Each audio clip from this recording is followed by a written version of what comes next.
Book of Breakfast, sponsored this morning by Stuart Austin, commemorate the yahrzeit of his father, AM Minyan. The Torah we learned this morning should go for his memory, Elias Neshama. In fact, the question has been raised, there's always a debate every year. Should we have a siyum during the 9 days? Is it an excuse to eat meat? There was one year there was such an avalanche of every night there was a siyum. I think the rabbis cry out against it. But the truth is, why do we make a siyum and have meat if meat should not be eaten during the 9-day period, or the week that Tisha B'Av falls in if you're Sephardic? Why do we make siyum? In fact, there's a story told, Rabbi Obel tells a story that took place in Leo Zucker's family's hotel. Leo Zucker from here, where all the Gedolim used to come. Moshe Feinstein used to make a siyum every night in the hotel.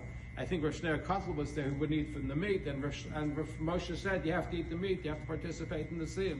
The people shouldn't think there's something wrong with the Torah learning, but you have to partake. Why is that the case?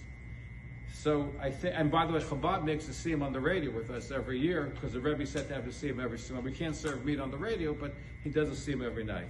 So Shlomo Zalman Auerbach, when he spoke at the Chanukah Zabayis, brought down an interesting halach. The halach is if you build a house, you have to leave an amma unfinished to commemorate the destruction of the temple.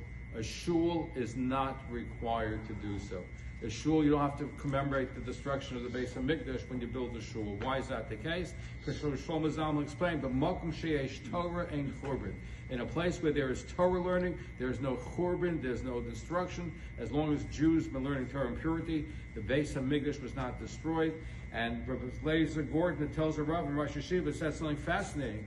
What the siyum does is it shows a commitment to Torah learning, and therefore, b'makom sheyesh Torah and Churban, when you're doing a siyum, there's no Churban. You're allowed to have meat. It's not that you're having an excuse to have meat. By Torah learning, you're actually freezing the Churban.